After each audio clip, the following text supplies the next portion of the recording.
Alhamdulillah. Allahumma salli ala Sayyidina Muhammad wa ala ali Sayyidina Muhammad. Allahumma allimna ma yanfa'una wanfa'na bima 'allamtana innaka antal alimul hakim. Rabbi shrah li sadri wa yassir li amri wahlul 'uqdatam min lisani yafqahu qawli. Laisa minna, tidak diakui sebagai umat kami, kata Nabi. Tidak diakui sebagai umat Nabi Muhammad SAW. Man lam yarham saghirana, tidak sayang kepada anak-anak. Walam ya'rif syarafa kabirina, tidak hormat kepada orang tua. Maka anak-anakku, adik-adik, para santri, insyaallah disayangi Allah Subhanahu wa taala. Guru-guru kita semua, Al-Mukarram Ustadz Fatih Karim, mudah-mudahan beliau panjang umur, sehat badan, berkahnya melimpah untuk kita. Ustadz Husain Gaza, mudah-mudahan senantiasa istiqomah memperjuangkan Palestina dari bumi Nusantara Indonesia. Para asatiz al-kiram yang tak dapat saya sebutkan satu persatu, bapak-bapak, ibu-ibu, hadirin hadirat, jamaah fardhu subuh yang penuh dengan keberkahan Ramadan. Mudah-mudahan ini Ramadan yang terbaik dari Ramadan sebelumnya untuk kita semua, insyaallah. Amin ya rabbal alamin. Istilah mengetuk pintu langit itu datangnya dari mana? Karena beberapa postingan yang kita lihat di Instagram itu banyak sekali komen-komen.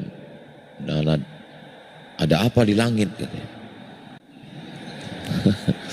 Jadi mengetuk pintu langit itu bukan istilah yang dibuat-buat. Itu bukan bid'ah. Itu ada dalilnya. Di antaranya hadis tentang sahabat Nabi membaca Allahu Akbar kabira walhamdulillahi katsira wa subhanallahi bukratan wa asila. Nabi tidak pernah ajarkan itu.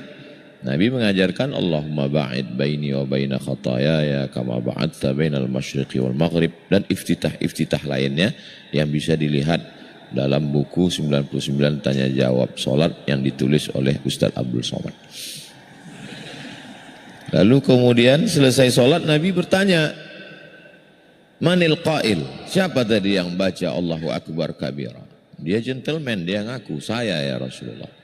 Kata Nabi, terbuka pintu-pintu langit karena doa yang kau baca. Kebetulan yang mendengarkan hadis ini namanya Abdullah bin Umar bin Khattab, anak Umar bin Khattab. Kata Abdullah bin Umar bin Khattab, sejak saya mendengar Nabi mengucapkan itu, saya tidak pernah meninggalkan Allahu Akbar kabir.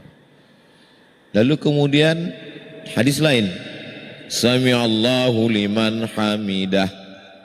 Lalu kemudian Nabi mengajarkan Rabbana lakal hamdu mil'us samawati wa mil'ul ardi wa mil'u ma syi'ta min syai'im ba'du. Tapi sahabat ini lain bacanya. Sami'allahu liman hamidah. Dia baca Alhamdulillah hamdan tayyiban kathiran mubarakan fih. Selesai sholat, Nabi tanya, siapa tadi yang baca doa itu? Saya tidak pernah mengajarkan, kata Nabi.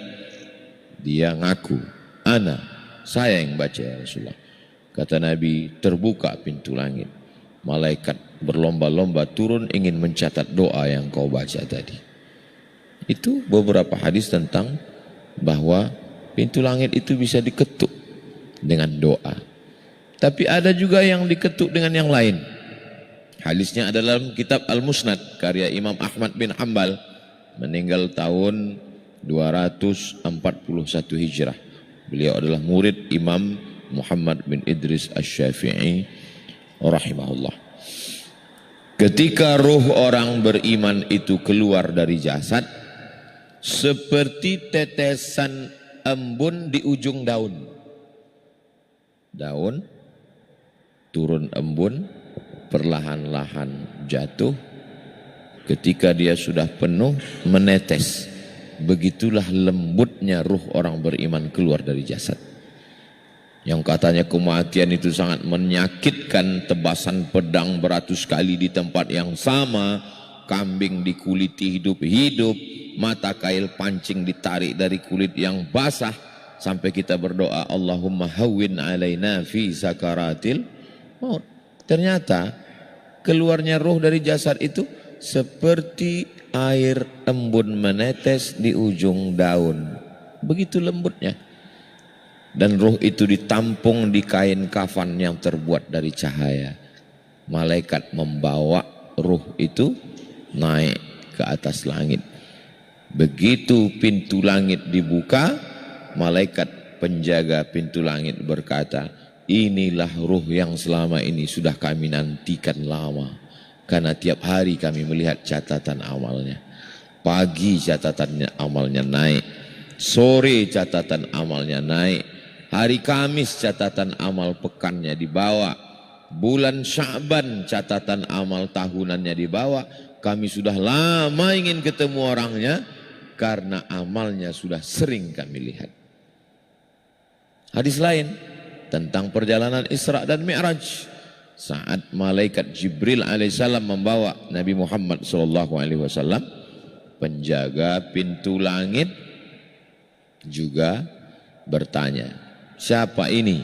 Kata penjaga pintu langit, inilah Nabi dan Rasul yang diutus oleh Allah Subhanahu wa ta'ala. Itu hanya beberapa potongan hadis-hadis tentang mengetuk pintu langit. Jadi dari beberapa hadis yang saya sampaikan tadi, apa maknanya? Pintu langit bisa diketuk dengan doa, pintu langit bisa diketuk dengan amal soleh, pintu langit bisa diketuk oleh orang yang dipilih Allah Subhanahu wa ta'ala.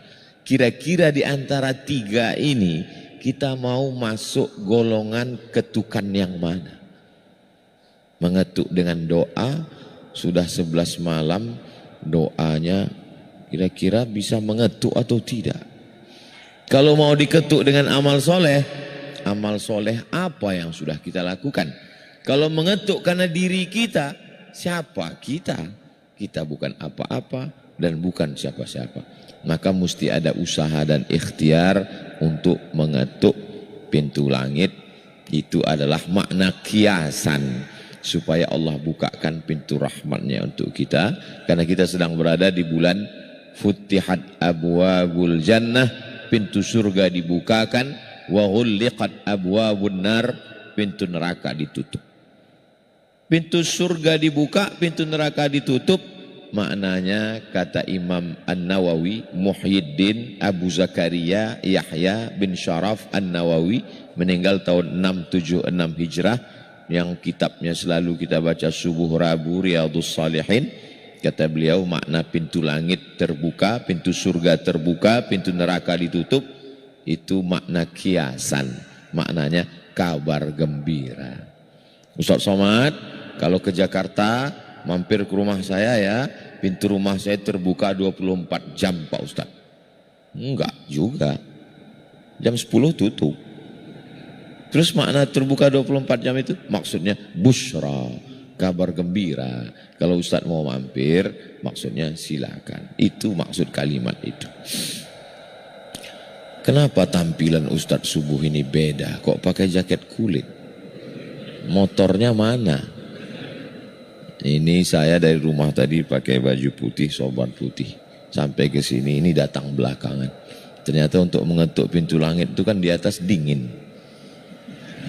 Pakai jaket kulit. Mana tahu nanti ada yang komen, kok lain tampilan Ustadz di Masjid Al-Fatih ini. Apakah karena mau membebaskan Konstantinopel? Jadi sebelum dijawab sama yang lain, saya jawab duluan. Karena yang paling benar itu kan netizen. Maha benar netizen dengan segala komennya. Nah, lalu kemudian Allah Subhanahu wa ta'ala itu membuat ada umat-umat sebelumnya. Nabi Nuh alaihi salam umurnya waktu meninggal banyak riwayat. Saya ambil salah satu, 950 tahun. Bayangkan itu. Saya membayangkan kalau 950 tahun, berapa kali kita ganti KTP. Kalau ganti KTP nggak terlalu letih lah. Saya kalau sepanjang itu umur yang paling letih itu berapa kali pilpres. Itu. Letih itu. Letih pikir, itulah yang saya pikir. Jadi tak usahlah kita pikirkan itu. Sementara kita, kata Nabi, umur umatku itu baina sittin wa sab'in, antara 60 dan 70. Itu pun 60-70 itu yang zaman Nabi. Sekarang nggak sampai. 40 tumbang. Diabetes meletus, asam urat, asam lambung. Nggak usah diteruskan. Gula darah. Semua makanan yang dimakan nenek moyang kita dulu berubah jadi racun sekarang. Dulu nenek moyang kita minum teh. Sekarang gula menjadi white poison, racun putih. Namanya gula. Gula penyebab munculnya kanker, kanker. Makanan kanker adalah gula. Akhirnya orang sekarang takut semua minum gula. Padahal nenek moyang kita dulu pagi minum teh 2 sendok, siang minum kopi 2 sendok, malam minum susu gula 2 sendok. Kenapa mereka malah menjadi ibadah minum itu? Karena mereka habis minum membajak sawah 2 hektar. Dibakar dia. Kita habis minum bismika Allahumma ahya wa amut, menggumpal ya di dalam darah. Maka yang dulu menjadi semangat di zaman kita menjadi racun. Dulu buah-buahan yang ditunggu-tunggu adalah durian. Sekarang orang dikasih durian takut darah. Saya makanya kalau sering sekali saya dikasih itu, semua jamaah saya lihat angkat tangan. Saya bilang kenapa takut? Bismillahilladzi la yadurru ma'asmihi syai'un fil ardi wala fis sama. Disebut nama Allah. Kalau sudah kita sebut nama Allah, tidak ada yang bisa memudaratkan baik di bumi maupun di langit. Selama durian ini tumbuh di bumi dan tumbuh di langit, dia tidak akan memudaratkan. Mereka pun semangat. Jadi nggak sakit Pak Ustaz? Nggak tahu juga. Kita kan cuma berdoa. Itu ikhtiar kita kepada Allah Subhanahu wa ta'ala.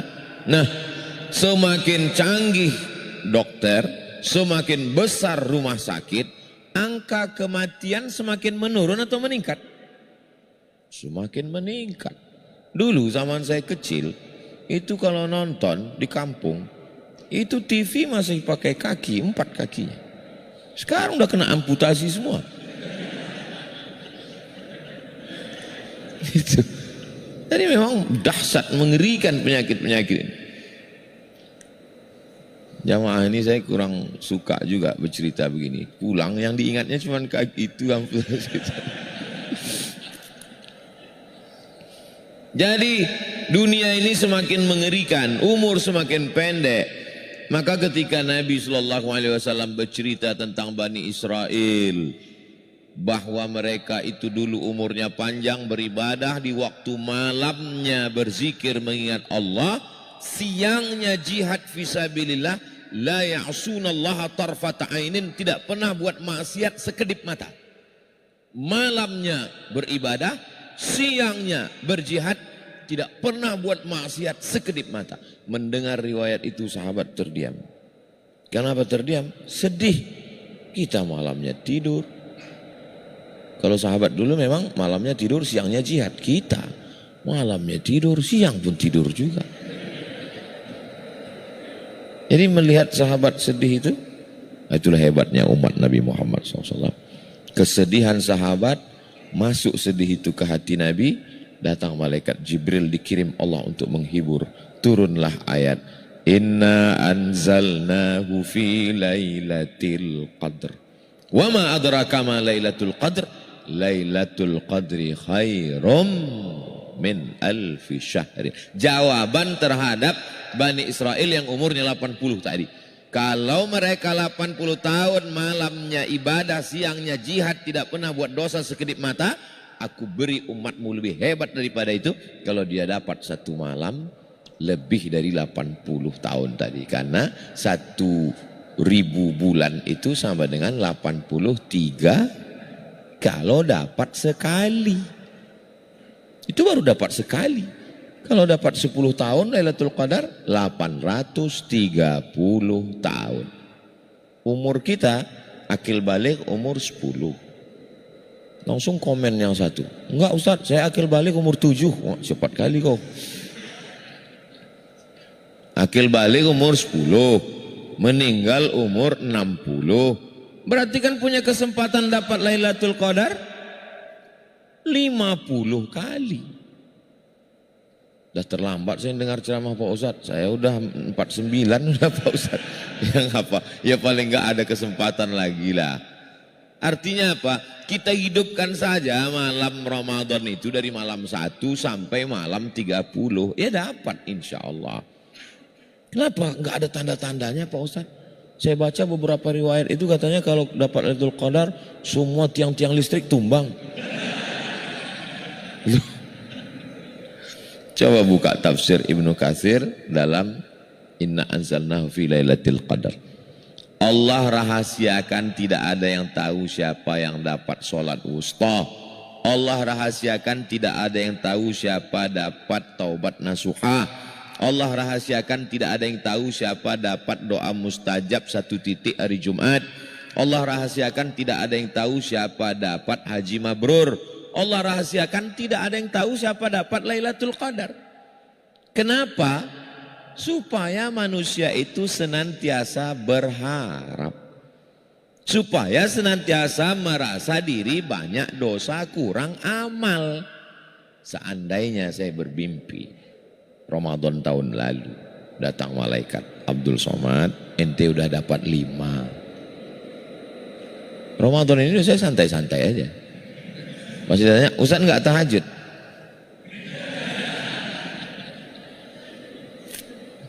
Kita Masjid Al-Fatih ini Masya Allah tabarakallah. Kalau Tuan pergi ke Makkah sampai di Madinah sholat Jumat, sudah lama Ustadz Abdul Somad tausiah di Masjid Al-Fatih lah diapit oleh ummahat. Di atas ibu-ibu, di bawah ibu-ibu. Hai. Nah, jadi apa yang mau saya sampaikan tadi? Bahwa Allah Subhanahu wa taala tahu ini umur umat yang paling pendek, ini umat yang paling tidak bertenaga. Bagaimana tenaganya Nabi Musa alaihissalam?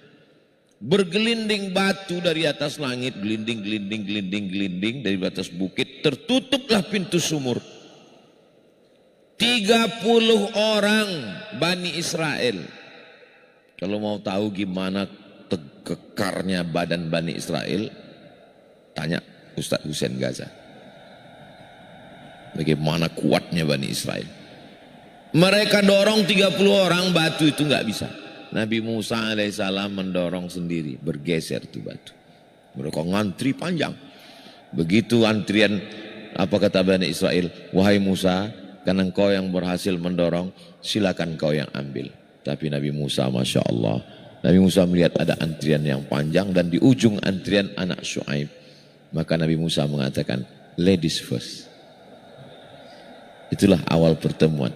Artinya apa? Mereka dulu umurnya panjang, tenaganya kuat. Kita umur pendek, penyakitan, letoy, lemah, letih, lesu, loyo, lunglai. Saya karena pakai jaket baru ini agak berwibawa dikit. Bawaannya mau ngegas aja nih. Artinya apa? Bagaimana kita mau menebus umur yang pendek, tenaga yang kurang ini? Allah kasih Ramadan. Makanya Ramadan ini jangan sia-siakan. Sudah 12 malam berlalu. Malam ke-12 nih kan? Kadang rasa-rasa malam 22 udah. Hanya tinggal 18 malam lagi. Mudah-mudahan 18 malam itu tahajudnya full. Tarawih witirnya, tadarusnya, hatam Qur'annya, tidurnya dikit. Jangan dikit-dikit tidur. Ini Ramadan. Tidak ada amal yang lebih utama daripada amal Ramadan. Malam yang paling utama selama setahun 360 malam, malam Lailatul Qadar. Siang tidak ada di Ramadan. Siang yang paling utama itu adalah siang tanggal 9 wukuf di Padang Arafah.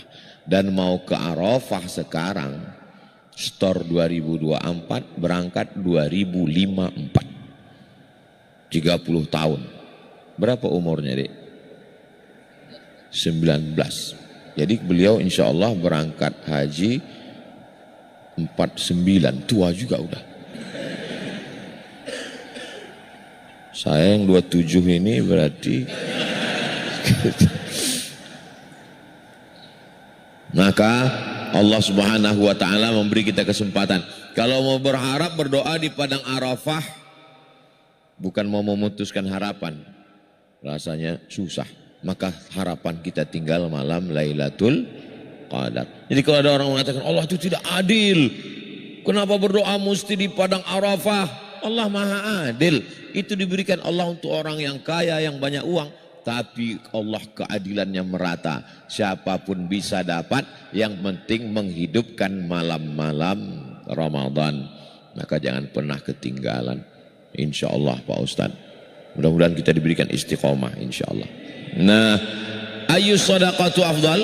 Apa sedekah yang paling afdal ya Rasulullah? As-sadaqatu fi Ramadan. Sedekah pun yang paling afdal juga di Ramadan. Maka saya selalu menganjurkan supaya untuk bayar zakat itu di Ramadan. Alhamdulillah Ustaz, saya sejak dari dulu bayar zakat itu di Ramadan. Zakat apa? Zakat fitrah. Memanglah Ramadan, mana ada zakat fitrah di luar Ramadan? Yang saya maksud ini adalah zakat mal. Kenapa kita afdal berzakat di Ramadan? 3. Yang pertama, as-sadaqatu fi Ramadan. Yang kedua, meringankan beban saudara kita yang pekerja berat, supaya ketika kita kasih di Ramadan itu meringankan dia. Yang ketiga, mudah ngingatnya. Kalau di luar Ramadan kita bayar zakat Januari, Februari, Maret, April, Mei, Juni, Juli, Agustus, susah lupa. Bulan berapa kemarin ya? Kok bayar zakat kemarin bulan berapa? Ya sekitar 5 tahun yang lalu lah Pak Ustadz. Mana bisa bayar zakat 5 tahun yang lalu? Itu pileg. Bayar zakat itu tiap tahun. Maka untuk supaya mudah ingat setahun sekali, meringankan beban orang, dapat yang afdal di Ramadan. Saya Pak Ustadz biasanya itu 10 bulan yang lalu. Enggak apa-apa, keluarkan sekarang. Dikeluarkan supaya startnya mulai di Ramadan. Supaya langsung ingat, Ramadan 1445, Ramadan 1446. Jadi yang membuat amal kita ini tidak putus, ada yang rajin tarawih 23 rakaat, selesai itu tadarus, selesai itu khatam Quran, meninggal, stop, putus. Ada orang yang rajin zikir, satu hari solawatnya 1000, istighfarnya 1000, la ilaha illallahnya 1000, meninggal, putus. Tapi kalau mau amal yang, kalau bahasa kampung kami, unlimited edition. Kalau mau yang tidak putus-putus, itu hanya ada pada pintu rumah besar namanya sedekah. Jadi atap besarnya namanya sedekah. Di bawah atap besarnya ada kamar-kamar kecil lagi. Ada nama kamarnya zakat, ada nama kamarnya infak, ada nama kamarnya wakaf, ada nama kamarnya hibah, ada nama kamarnya wasiat, ada nama kamarnya ghanimah. Atap besarnya namanya sedekah, bukan somat. Lalu di bawah atap besarnya ada kamar-kamar kecil. Ada namanya zakat, wakaf. Makanya ayat tentang zakat bunyinya sedekah. Ayatnya zakat tapi bunyinya sedekah. Innamas shadaqatu lil fuqara wal masakin wal amilina 'alaiha wal mu'allafati qulubuhum wa fir riqab wal gharimin wa fi sabilillah wa ibnis sabil. Ayatnya itu kan tentang sedekah, tapi isinya adalah zakat. Amalnya besar. Bercerita tentang amal yang mengalir sesudah mati. Idza matal insan, kalau manusia mati, inqata amaluhu illa min salasin, putuslah amalnya. Itu cerita tentang wakaf, tapi bunyinya shadaqatun, sedekah jariah. Itu yang dimaksud adalah wakaf. Wakaf itulah yang mengalir sampai hari kiamat, tidak putus. Makanya orang-orang yang meninggal itu kalau ditanya, Hai mayat-mayat, jenazah-jenazah, maukah kamu hidup lagi? Mereka menjawab, mau. Allah bercerita dalam Al-Quran, seandainya kamu hidup lagi, kamu mau apa? Mayat-mayat menjawab, laula akhartani ila ajalin qarib, berikanlah saya waktu sebentar, sekejap, semenit saja ya Allah, sedetik aja kasih. Kata Allah, terus kalau aku kasih kamu sedetik mau apa? Fa'as-soddaqo, saya mau bersodakoh. Enggak ada dia bilang, kalau kau kasih aku 1 detik aku mau jihad. Enggak. Kalau kau satu detik aku mau tahajud. Enggak. Kalau 1 detik aku mau haji. Enggak. Aku mau bersodakoh. Ulama mengomentari ayat ini. Kenapa sodakoh? Karena pahala yang langsung diperoleh balasannya begitu masuk liang lahat adalah amal sodakoh dan mengalir sampai hari kiamat. Bayangkan yang mewakafkan masjid ini, tanah ini, asrama laki-laki, asrama perempuan. Ustaz kok tahu? Kan udah saya survei tadi. 300 berapa 100 santri Ustaz?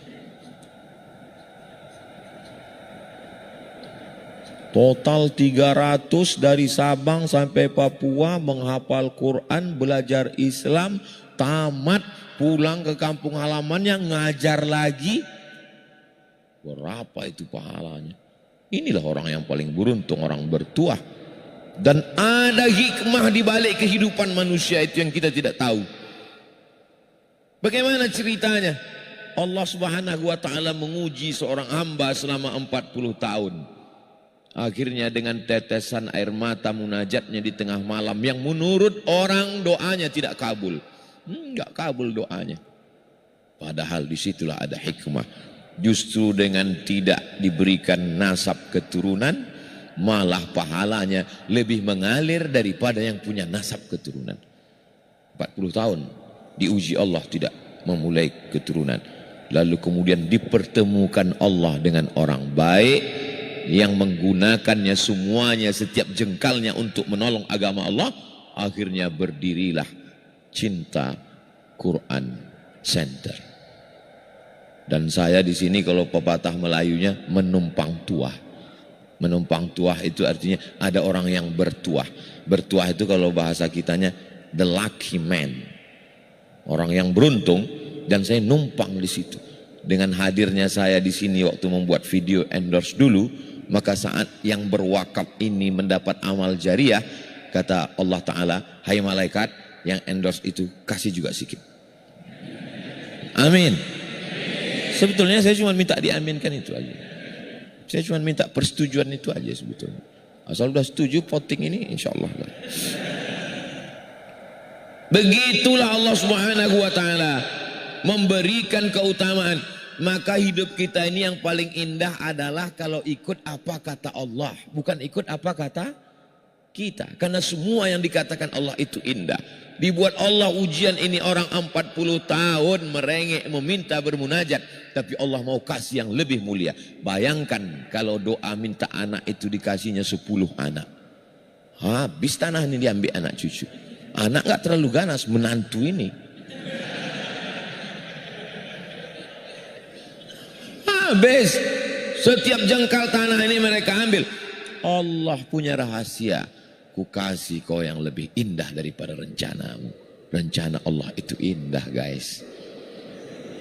Boleh untuk baju kaos yang menyala tadi. Buat di belakang. Rencana Allah itu indah.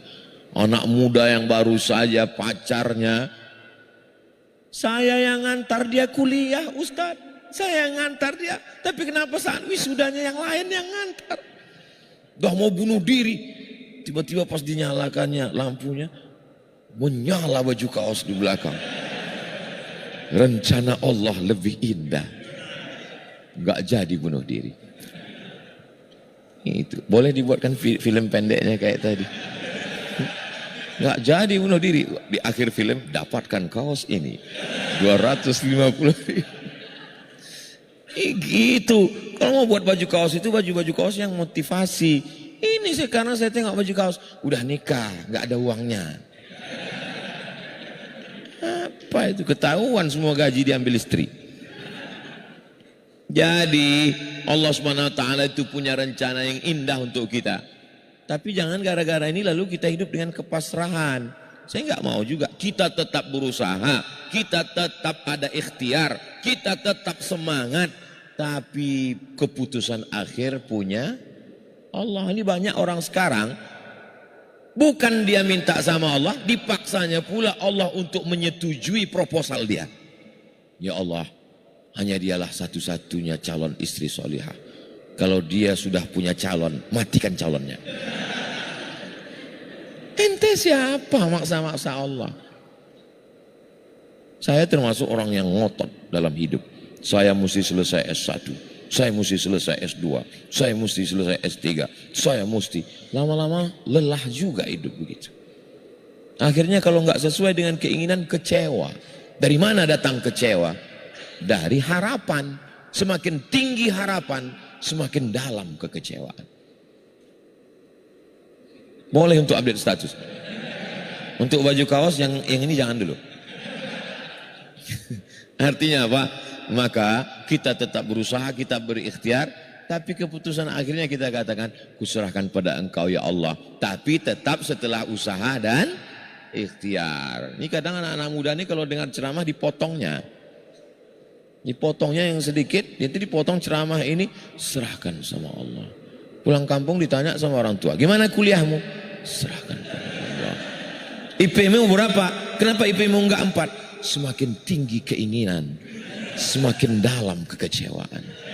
Papa, jangan terlalu banyak berharap ke aku ya. Berharap itu ke Allah, Pak. Ini aliran sesat. Nah, saya banyak belajar kalau bicara sama Ustadz Fatih itu, Masya Allah. Kok bisa Ustadz Fatih ini hamba Allah ini lembut hatinya, setengah hektar di tanah yang strategis, 1 meternya 20 juta, kok bisa begitu? Ternyata di balik laki-laki yang luar biasa itu ada istri yang pendamping, bidadari surga dikirimkan Allah Subhanahu wa taala. Saya mau wakaf setengahnya aja Ustadz Fatih Karim. Apa kata istri? Kalau diwakafkan setengah, rumah kita nggak ada jendelanya, nggak ada pintunya. Jadi orang jadi berwakaf itu karena istri, dan banyak juga laki-laki nggak jadi berwakaf karena mama, yang ini kita wakafkan ya. Terus anak kita gimana? Cucu kita gimana? Nanti mama kalau bapak meninggal gimana? Nggak jadi berwakaf. Ingat laki-laki, kalau kalian mati, surat nikah kalian itu cuma bertahan 4 bulan 10 hari. Paham? Oke, ku jelaskan lagi lebih detail ya. Yang kau katakan kaulah bulan, kaulah bintang, siang dan malam terbayang-bayang, makan tak kenyang, tidur tak lelap. Yang katanya sehidup semati itu, kalau kau mati hari ini, kau hitung sekarang, 4 bulan 10 hari cuman. Setelah itu dia pun akan dipinang oleh berondong manis. Tanah yang dulu kau beli dengan tetes 10 keringat air mata, kau tidak mau makan enak, kau tidak pakaian enak, kau tidak punya sendal enak, tidak punya sepatu mahal demi untuk tanah itu, diambil laki-laki lain, guys. Rumah itu kau yang buat, kau yang cari arsiteknya, kau yang bangun, tiap pagi petang kau lihat. Laki-laki itu akan masuk ke kamarmu, tidur di tempat tidur. Ini rahasia antar kita aja. Ini. Tapi saya juga tidak mau gara-gara ini lalu kalian gak mesra lagi pulang. Jangan sampai buka, mana bukan puasa? Loh, papa kok gini? Ini sejak dengar Ustaz Somad tadi pagi. Bukan itu tujuan saya. Tujuan saya bukan itu. Tujuan saya adalah supaya kita ini memikirkan bahwa hidup kita ini berakhir dengan sesuatu yang mengerikan. Filosof-filosof tidak pernah mau cerita tentang kematian. Yang filosof yang tidak Islam, Socrates, Aristoteles, Demokritos, Thales, tidak pernah mau cerita tentang kematian. Kenapa? Karena bagi mereka kematian itu gelap, tidak jelas. Siapa yang banyak bercerita tentang kematian? Nabi. Kenapa? Karena dia dapat wahyu dari Allah Subhanahu wa taala. Filosof itu hanya berpikir, merenung, mati gelap. Kematian itu gelap. Datang terang cahaya yang dibawa oleh malaikat Jibril dari Allah diturunkan kepada Sayyidina Muhammad sallallahu alaihi wasallam. Dialah yang mengabarkan bahwa dengan mengingat mati kita menjadi semangat. Bapak yang punya bisnis semangat berwakaf, semangat terus. Kalau untuk berwakaf ke sini udah nggak ada untungnya lagi. Udah selesai semua. Udah selesai. Tapi Ustaz Fatih Karim punya banyak lagi. 1000 model cinta Quran center ini. Insya Allah. Cinta Quran center 1, cinta Quran center 2, cinta pokoknya center itu kan makin terang makin banyak center kan. Center, bukan center itu Pak Ustadz. Center ini maksudnya pusat. Iya. Semua akan ada pusat Quran. Mudah-mudahan terwujud 1000 sejuta cinta Quran center. Jangan pernah berpikir dari Sabang sampai Merauke, dari Sabang sampai Maroko. Saya mau nanti diundang oleh alumni Cinta Quran Center. Ustadz Somad harap datang ke Cinta Quran Center cabang Moskow. Insya Allah kira-kira 20 tahun lagi lah. Kalau sekarang saya memang belum bisa keluar negeri, payah saya. Nanti udah zaman berganti, insya Allah nama saya ini insya Allah lama-lama jadi baik juga nanti. Itu keluhan orang yang nggak bisa keluar negeri. Kenapa orang bertaubat? Laki-laki yang brengsek, laki-laki yang nakal, jahat, pemabuk, pezina. Kenapa dia bisa bertaubat? Ada perempuan yang dengan kelembutannya. Dia nggak hafal ayat, dia nggak hafal hadis. Dia ngomong nggak menggelegar sebisa sama.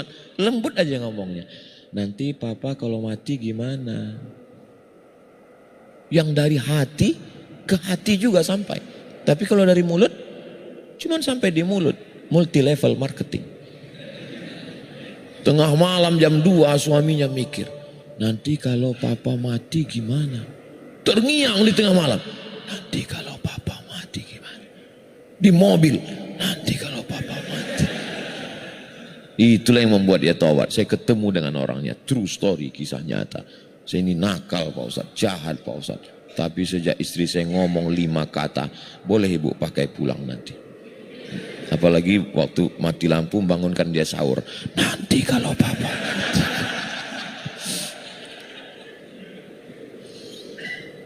Langkah, rezeki, pertemuan, maut, itu siapa yang ngatur? Allah. Berapa banyak orang ingin ketemu nggak jumpa. Berapa banyak orang nggak mau jumpa tapi bersua. Allah yang mempertemukan. Saya tidak pernah mencari Ustadz Fatih. Ustadz Fatih pun tak pernah mencari saya. Allah yang mempertemukan kami. Bertemu kami di sini, berjumpa juga nanti kami di surga Jannatul Firdaus. Sama jamaah jumpa juga, cuman agak lama sedikit. Saudaraku yang dimuliakan Allah Subhanahu wa taala. Ini orang mau mewakafkan tanahnya, sepekan setelah itu dia akan menghadap Allah. Kenapa bertemunya dengan Ustadz Fatih Karim? Begitu banyak ustadz, profesor, doktor, kiai, buya, habaib. Siapa yang mengatur pertemuan itu? Innama amruhu idza arada syai'an ayyakula lahu kun. Lama saya ini orangnya kalau mau nanya-nanya itu segan. Kenapa Allah bertemu? Tapi setelah lama jalan dengan Ustadz Fatih, di situ saya menangkap. Hati Ustadz Fatih Karim ini hancur berkeping. Allah selalu bersama di tengah hati yang hancur. Makanya kalau ada antum yang hatinya hancur, hancurkan lagi. Di tengah hati yang hancur itulah, di tengah tetesan air mata itulah, disitulah turun rahmat Allah SWT. Di tengah kelembutan hatinya itulah Allah melihat ini orang amanah, maka aku kasih. Kalau aku kasih ke orang lain, berapa banyak orang baik, orang yang dermawan jadi jahat, kena penyakit namanya Ustadz Sindrom, kena pelorot dia, diambil dalam tanda kutip orang-orang yang tidak amanah memakai nama ustadz. Alhamdulillah beberapanya sudah ditangkap polisi. Tapi orang baik ini, kalau jumpa orang baik doanya, katsarallahu amsalak. Semoga Allah memperbanyak orang seperti kamu. Mudah-mudahan diperbanyak orang-orang seperti Ustadz Fatih. Beliau ini termasuk makhluk unik yang perlu dibudidayakan. Karena hampir punah sudah. Orang-orang baik tanpa ada kepentingan ini sudah hampir musnah. Maka kalau ketemu dengan beliau doakan, katsarallahu amsalak. Katsara Allahu amsalak. Kalau hafal, kalau nggak hafal gerak-gerak dengan mulut. Kenapa? Apa rahasia? Rupanya rupanya rahasianya adalah ibu. Beliau ini dibesarkan oleh seorang ibu, dididik dikasih sayang orang ibu. Dia selalu mengingat ibunya. Tadi selesai salam sholat, saat membaca Al-Fatihah tadi Ustadz, saya terngiang waktu saya mendengarkan bacaan Al-Fatihah untuk almarhumah ibu saya. Beruntunglah ibu yang sempat mendidik anaknya menjadi orang yang membuat hati manusia ini lembut, lunak, tunduk untuk menolong agama Allah Subhanahu wa ta'ala. 9 bulan 10 hari dikandung, meregang nyawa, melahirkan, sobek dagingnya, terbalaskan. Di sini ada Ananda yang dikandung seorang ibu, akan mewakili Indonesia kemana nanti? Tanzania. Masya Allah. Di sini ada seorang anak yang dilahirkan seorang ibu dan dia mampu membuat agama ini ditolong Allah melalui dia. Allahumma hdina, berikan kami hidayah, wahdi bina, berikan orang lain dapat hidayah melalui kami, waj'alna sababan liman ihtada, jadikan orang lain dapat hidayah gara-gara kami. Dari mana orang-orang hebat ini muncul? Dari perempuan. Dari mana tanah wakaf ini muncul? Dari laki-laki yang dibisiki oleh seorang perempuan. Makanya hari ini yang paling hebat itu adalah perempuan. Grup WhatsApp yang paling ditakuti adalah grup WhatsApp mak-mak. Jangan main-main dengan perempuan. Dan di akhir zaman perbandingan perempuan dengan laki-laki itu 50:1. Makanya kalau kita bisa menyelamatkan perempuan, laki-laki sudah ada asramanya, asrama perempuan, semakin banyaklah asrama-asrama, pondok, tahfiz, Quran, cinta Quran center, supaya selamat perempuan dari fitnah akhir zaman ini insya Allah.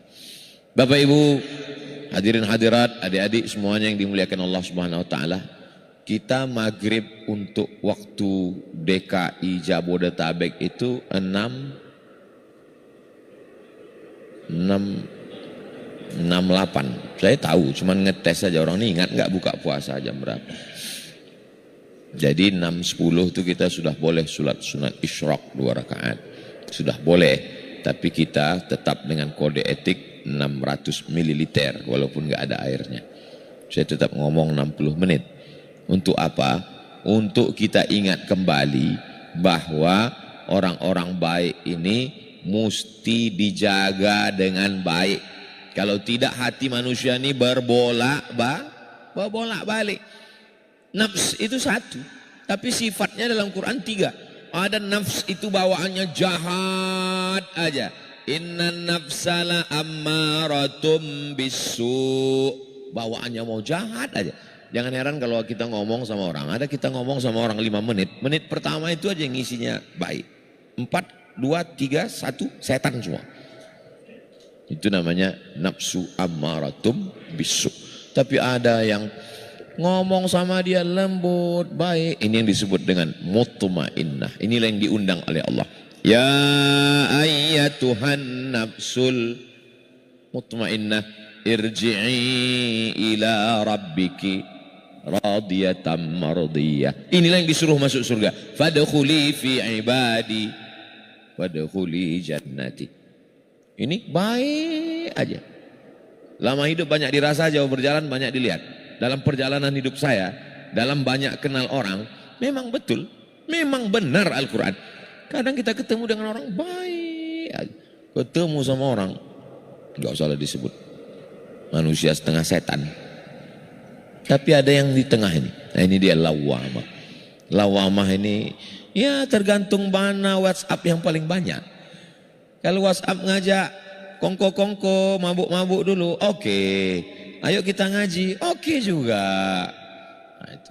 Jadi orang-orang ini kita selamatkan. Kalau kita sudah selamat, orang Islam tidak boleh egois. Yang penting saya sudah tarawih, yang penting saya sudah cinta Quran, yang penting saya sudah sama dengan Ustaz Fatih, yang penting saya, adapun tetangga saya terserah. Orang Islam enggak begitu. Orang beriman kalau dia masuk surga nanti dia cari teman saya mana, kawan saya mana, sahabat saya mana. Ketika dikatakan dia masuk neraka, dia bersedih. Lalu apa kata Allah? Man kana fi qalbihi mithqala habatin min khardalin min iman. Kalau ada temanmu, kawanmu, sahabatmu yang ada iman dalam dirinya walaupun sebesar biji sawi, cari dan selamatkan. Itulah disebut dengan syafaat orang beriman. Orang beriman itu bukan masuk surga sendirian, egois namanya. Orang beriman itu ingin menyelamatkan orang lain. Makanya yang sudah menyelamatkan dirinya sendiri, selamatkan teman, selamatkan kawan. Tapi saya nggak pandai ngomong Pak Ustadz. Saya ini bukan penceramah, nggak usah ngomong, nggak usah ceramah. Terus gimana? Share aja video-video yang dari Quran Center, dari Cinta Quran Center, video. Dari omongan Ustadz Somad itu ambil aja yang 1 menit, ambil, share. Saya selalu dapat share-nya, isinya caci maki semua, bukan saya itu. Saudaraku yang dimuliakan Allah Subhanahu wa taala, menyelamatkan kawan dan sahabat ini amat sangat penting. Jangan sampai setelah dia mati meninggal dunia baru kita ngomong, kalaulah dulu saya dekat dengan dia, kalaulah sempat saya kirim WhatsApp ke dia, ini sekarang hartanya habis semua Pak Ustadz. Diambil anaknya? Enggak Pak Ustadz. Diambil siapa? Diambil pengacara. Mohon maaf Pak pengacara, tanda kutip oknum. Enggak, saya takut juga nih disomasi pengacara-pengacara di Indonesia. Saudaraku yang dimuliakan Allah Subhanahu wa taala, dunia yang begitu singkat cepat berakhir ini semuanya akan selesai, maka pada akhirnya yang kekal abadi hanya tinggal wakaf. Inilah yang tinggal. Begitu wakif, orang yang berwakaf itu namanya wakif. Begitu wakif menyerahkan ke tangan yang tepat, dibangun masjid, tegak berdiri asrama, lengkap dengan kantornya, manajemennya baik, modern, bagus, meninggal menghadap Allah, kematian yang sangat indah. Itulah kematian yang sangat indah. Kenapa? Karena seandainya dipanjangkan umur, saya manusia, dalam diri saya ini muncul ujub, muncul rasa dipuji orang, sum'ah, muncul rasa i'jabul mar'i binafsihi, orang yang kagum terhadap dirinya sendiri, unwanu dha'fi aqlihi, tanda lemah akalnya. Kata-kata hikmah bukan hadis Nabi. Tapi almarhum diselamatkan Allah dari ujub, diselamatkan Allah dari riya, diselamatkan Allah dari sum'ah. Selesai dia berikan menghadap Allah, itulah husnul khatimah. Saya iri dengan beliau, walaupun tak pernah berjumpa, tak pernah bersua, tapi hidupnya itu menjadi inspirasi, menjadi inspiratif. Saya ceritakan di sini. Wa amma bi ni'mati rabbika, nikmat dari Allah itu ceritakan. Itu maka saya ceritakan di sini supaya apa? Iktibar, mengambil pelajaran. Saudara-saudara kita, ada orang diuji dengan kemiskinan, sabar. Diuji dengan sakit, sabar. Kalau mau tahu bagaimana orang sabar diuji dengan penyakit, nanti pulang dari sini pergilah ke rumah sakit, ruang ICU. Sabar semua yang diuji dengan sakit. Ya Allah. Begitu sehat, terbang tasbih itu semua. Begitu diuji dengan kesulitan hidup, ya Allah. Diuji dengan kesakitan, ya Allah. Diuji dengan kemelaratan, ya Allah. Begitu diuji dengan harta benda, lupa. Wa balawnahum bil hasanat. Kami uji mereka dengan yang enak-enak. Banyak orang salah anggap. Yang dianggapnya ujian itu kalau sakit. Pas kita tengok sakit, saya sedang diuji nih Pak Ustaz. Kenapa? Masuk angin. Pas sehat, alhamdulillah nikmat Pak Ustaz. Ujian juga itu. Belum pernah saya ketemu orang, saya sedang diuji nih Pak Ustaz. Ujian apa? Ini sehat terus Pak Ustaz. Padahal justru di ujian sehatlah orang banyak gagal. Saya sedang diuji nih Pak Ustaz, usaha saya bangkrut. Belum pernah orang ngomong, saya sedang diuji nih Pak Ustadz. Bisnis saya berhasil semua nih Pak Ustadz. Padahal itulah ujian yang paling mengerikan. Ustadz juga sedang diuji, saya juga sedang diuji. Ujian ilmu, berbagai macam. Doakan supaya Ustadz Abdul Somad ini lulus ujian. Jangan sampai yang ngomong rupanya nggak lulus juga. Kita di hadapan Allah ini semua diuji. Adik-adik diuji dengan masa muda yang luar biasa. Kalian ganteng, kalian handsome, kalian wasim, kalian kaya, kalian sukses. Mau-maunya hijrah. Kan aneh itu. Anak muda, artis, kaya, mau-maunya hijrah. Kan bingung, setan aja bingung. Ini kok hijrah ya? Kan masih banyak kesempatan buat dosa. Kalau ada orang tua, lemah, sakit, taubat. Ya memang maklum, mau buat dosa apa lagi? Mau berzina nggak bisa. Mau membuat sabu-sabu, belum makai udah mabuk duluan. Memang udah taubat. Tapi kalau ada anak muda, bisnismen, artis, populer, kaya, taubat, hijrah, itu setan pun bingung. Kok bisa begini? Dan kita ketemu dengan manusia-manusia yang model begini di akhir zaman ini ada. Maka ini memang di akhir zaman ini semuanya ditunjukkan Allah. Manusia yang jahat sejahat-jahatnya, orang yang zalim sezalim-zalimnya, orang yang nipu setipu-tipunya. Tapi juga kita pertemukan dengan orang baik sebaik-baiknya, orang ikhlas seikhlas-ikhlasnya. Saya dalam perjalanan dakwah ini ketemu dengan orang-orang begini. Saya Pak Ustadz kok enggak ketemu yang begitu ya? Saya ketemu biasanya dengan yang nakal-nakal aja. Memang tergantung circle-nya memang. Ustadz Somad ini udah ngaku dirinya baik. Kita tidak pernah mengaku baik. Kita lah yang paling banyak dosa. Kita lah yang paling banyak silap. Kita lah yang paling banyak salah. Mudah-mudahan dari mulai yang laki-laki, perempuan, yang tua, yang muda, yang bapak, yang ibu, yang anak-anak, semua kita menjadi orang baik di hadapan Allah Subhanahu wa ta'ala. Yang saya khawatirkan dalam hidup adalah saya dianggap baik oleh jamaah, saya dianggap baik oleh manusia, saya dianggap baik oleh makhluk. Tapi di hadapan Allah, na'udzubillah, saya tidak baik. Saya selalu beranggapan amal ceramahku ini mungkin sudah hilang karena riya, karena sum'ah, karena angkuh, karena sombong. Semua orang duduk di lantai, saya duduk di kursi. Bukan kemauan saya, ini panitia yang ngasih. Ustaz Abdul Somad dimuliakan, disanjung, dipuji-puji. Ustaz Abdul Somad, selalu saya merenung. Jangan-jangan amalku ini sudah habis semua, diambil oleh viewer, follower, dan subscriber. Tapi di lubuk hati yang paling dalam, aku yakin ada di antara jamaah yang tulus, yang ikhlas, orang-orang yang tidak pernah tampil, orang-orang yang tidak dikenal manusia, tapi tiap pagi, petang, siang, malam amalnya selalu dilihat malaikat. Di tengah malam mereka bermunajat, selamatkan Ustadz kami Abdul Somad dari neraka. Itulah yang menyelamatkan kita dari azab Allah Subhanahu wa ta'ala. Jangan lupa saling mendoakan, minta didoakan, didoakan, mendoakan, mohon didoakan. Ustaz doakan saya ya, doakan juga saya. Doakan anak saya Pak Ustaz, doakan juga anak saya. Doakan saya supaya husnul khotimah Pak Ustaz, doakan juga ad-doa bid-doa. Habib ad-doa bid-doa, maksudnya doa dengan doa. Doakan saya Pak Ustaz supaya saya dapat jodoh, mudah-mudahan kamu. Kalau yang begitu jangan doakan juga saya, jangan. Ini saudaraku yang dimuliakan Allah Subhanahu wa ta'ala, kita tidak pernah berpisah. Kenapa? Karena kita selalu bersama dalam doa. Kalau kita sudah beriman, ya ayyuhallazina amanu. Setelah iman, takwa, ittaqullah. Selalu digandingkan, selalu disandingkan, dan khotib baca ayat itu di mimbar. Ya ayyuhallazina amanu, ittaqullah haqqa tuqati. Iman dan takwa. Ada satu lagi. Ya ayyuhalladzina amanu ittaqullah wa kunu ma'as shadiqin. Nomor 3. Kalau kamu sudah beriman, kamu takut kepada Allah. 3. Hendaklah kamu selalu bersama dengan orang yang benar. Kenapa tidak selalu bersama dengan orang yang benar? Karena tidak bertakwa. Kenapa tidak bertakwa? karena tidak beriman.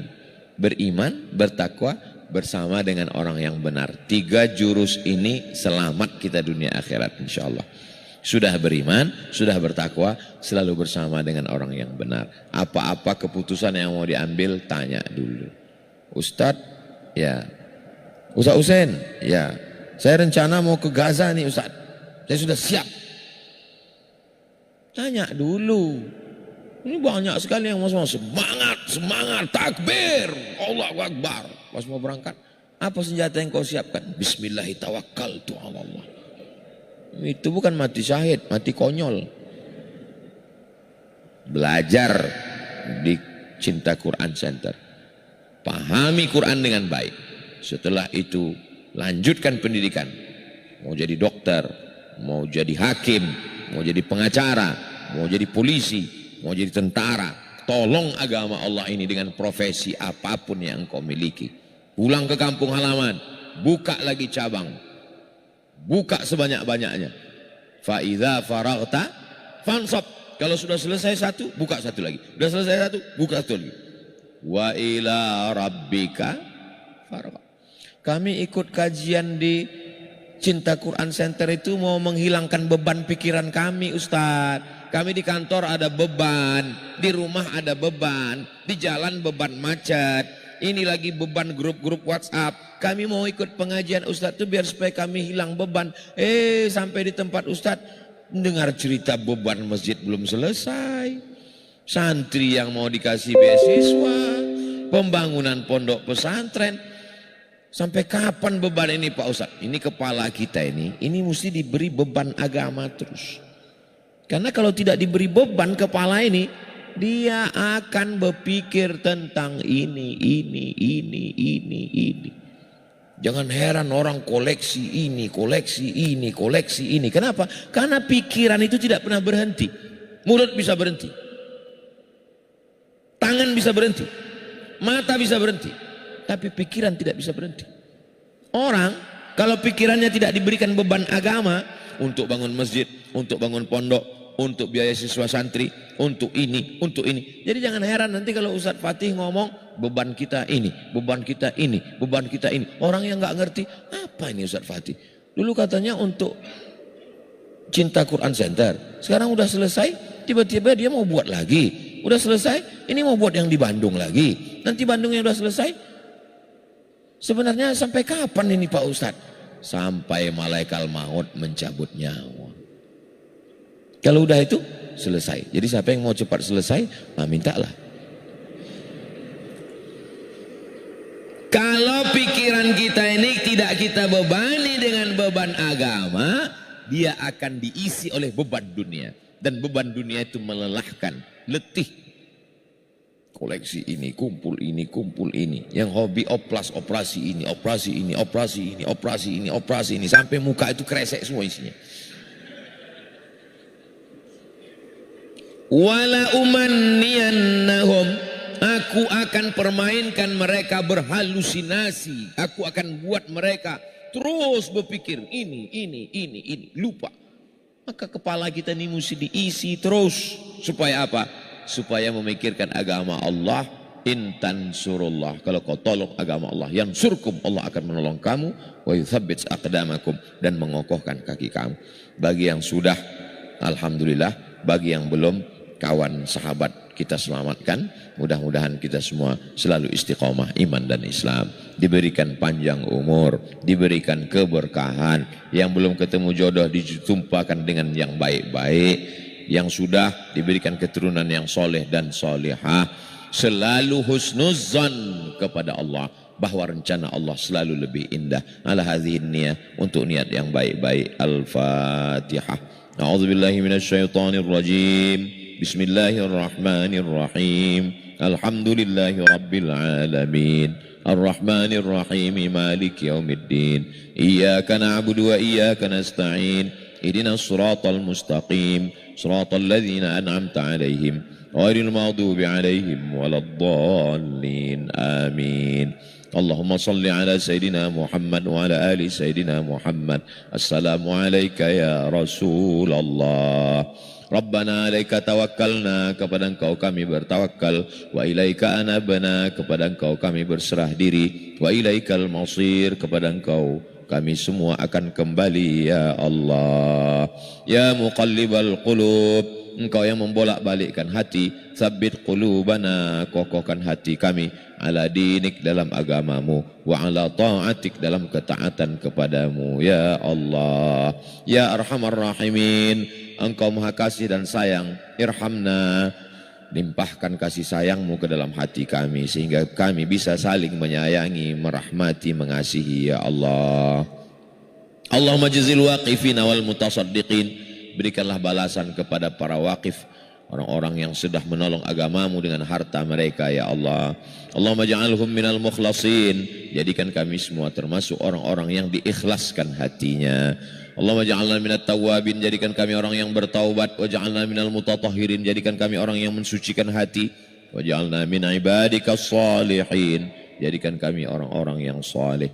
Rabbana hab lana min azwajina wa dzurriyyatina qurrata a'yun, jadikan pasangan hidup kami, anak cucu keturunan kami orang-orang yang sejuk dipandang mata dan menenangkan hati kami. Rabbana hab lana minas salihin, jadikan anak keturunan kami anak-anak yang saleh dan salihah. Min hafizil Quran wal hafizat, menjadi para penghafal Quran. Wahfazhum min kulli su' wa syarr wa makruh, jaga mereka dari segala perbuatan maksiat dan dosa. Allahumma ja'al hadzal ma'hada ma'hadan 'aziman mubarakan fih, jadikanlah Cinta Quran Center ini lembaga pendidikan Islam yang penuh dengan keberkahan. Allahumma dafa'annal ghala wal waba wal fahsya wal riba wal zina wal munkar, selamatkan kami dari malapetaka, bencana, fitnah, segala keburukan, kejelekan. Dekatkan kami kepada segala kebaikan ya Allah. Allahumma jma'na ma'al habibil mustafa fi jannatikal ula, sebagaimana Engkau satukan kami subuh ini bersama orang yang baik di tempat yang baik, pada bulan yang baik, pada hari yang baik, satukan pula kami nanti di surga Jannatul Firdaus bersama manusia terbaik Nabi Muhammad sallallahu alaihi wasallam. Rabbana atina fid dunya hasanah wa fil akhirati hasanah wa qina adzabannar. Wa sallallahu ala sayyidina Muhammad wa ala alihi wa sahbihi wasallam. Walhamdulillahi rabbil alamin. Taqabbalallah